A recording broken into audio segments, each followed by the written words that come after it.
Hello and welcome to part number 2, adaptation and adjustments, freedom through congruence. Today we're going to talk about like a more general type of adjustments and adaptation and also its downsides.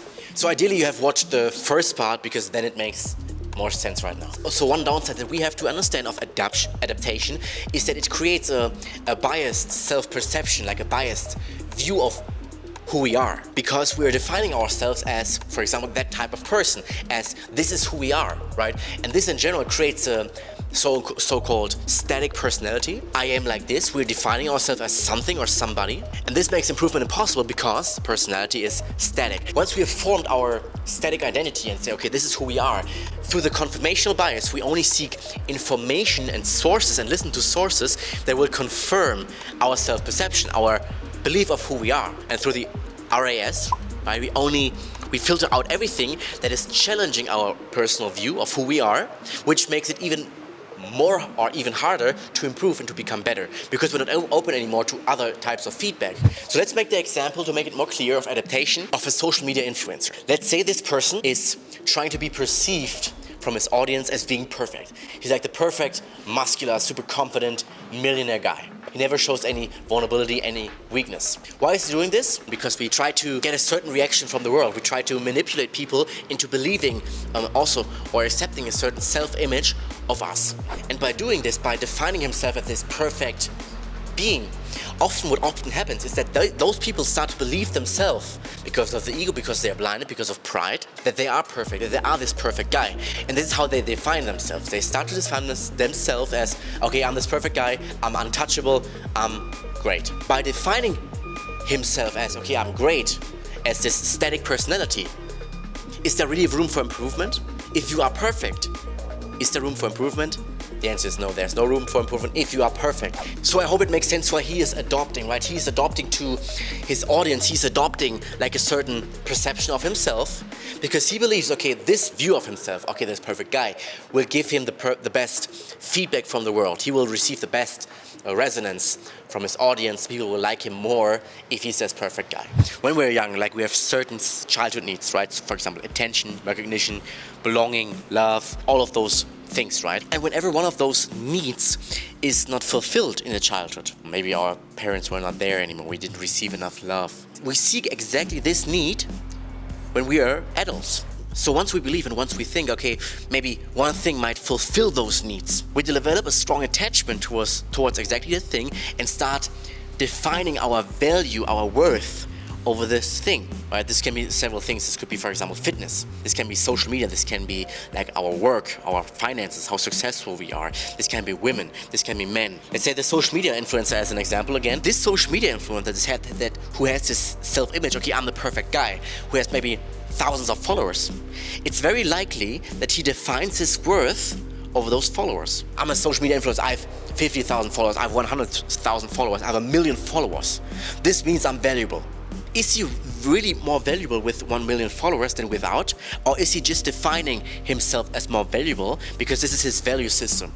Or you probably also know people who clearly define themselves and their worth or how much money they make. I'm making a lot of money. This is why I get maybe attention from people. I never had attention in my childhood.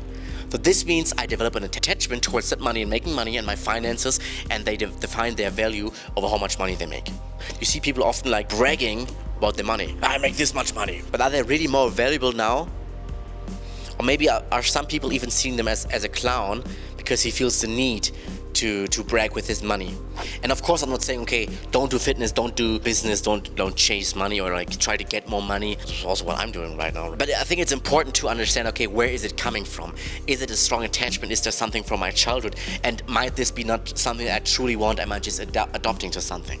Do I really want this big social media following, or is it just trying to compensate here and this doesn't really fulfill me? Might my energy be invested better in other areas that help me increase my life quality more than this one area where I have like this huge compensation or this huge attachment? So if you watch the first video now, it also makes sense, right? Because this is how adoption happens, right? We have some unfulfilled needs from the childhood that we try to fulfill. So we do not do like what is truly authentic to us, what we truly want to do, right? Maybe traveling the world, maybe going out and socializing with people because we truly want to socialize right now, because we're social beings. No, but we have an attachment to work because this is how we fulfill our needs. We don't allow ourselves to go travel, even though we made money right now and we can travel, we can enjoy life. We don't allow ourselves to go out and socialize, even though we really also have the need to some degree inside, and we want to meet people. We want to maybe meet girls. Maybe you're a girl and you want to meet guys, but you don't allow yourself to do that because you tell yourself, okay, I have to work all the time, otherwise I'm not valuable and I don't get any of my needs fulfilled. And this also in this case would be adaptation. And last but not least, some examples of adaptations where we are adapting maybe in life. So the first thing I would say is clothes, right? So I think we all had that. Let's look back when you were younger and you say, okay, you bought this clothes, or you asked your parents to buy this one piece of clothes. You thought you would be super cool and you only wear it because you wanted to fit in, you wanted to belong, you want to be part of the cool kids. Maybe if you look at this now, you realize, okay, how embarrassing, how incongruent was this? I was truly wearing this? I was really wearing this? This was also in this case adaptation, right? You adapted yourself to the cool kids, you adapted yourself to the norm just to fit in. So another example might be relationships. We are adapting in relationships whenever we are pleasing. Pleasing means saying yes, even though you truly want to say no. Let's say, okay, there's some behavior in the relationship that you really do not want your partner to do, but you don't have the balls to step up and to set your boundary and to tell your partner, okay, this behavior is unacceptable, I do not like this, please stop this. Why do we often don't do this? Why do we accept those compromises with people? Is often because we are afraid of losing the attention that we get, you're losing the love that we maybe receive from the person. Okay, last but not least, an example about sales. So you are, for example, when you're in a sales call, this is more like a B2C example, like business to customer, people like end user. And sometimes it happens that people ask for a discount, or they ask for like a special deal. And if you're accepting this special deal or the discount, then you are also adopting to the other person, you're adopting to the client, because you are afraid to lose this client. You're afraid to experience this rejection. Okay, I didn't close him, right? Because only if I close 100% of people, then I'm a great person, then I'm a great salesperson, then I'm successful. Only then. You're adopting to his worldview, so how he wants to do things. Instead of just handle his rejection by shifting his worldview a bit so it makes more sense in his eyes. Because this is objection handling, right? We like reprogram his worldview a bit so it makes more sense, because often it's bullshit. The objection often is bullshit what they say.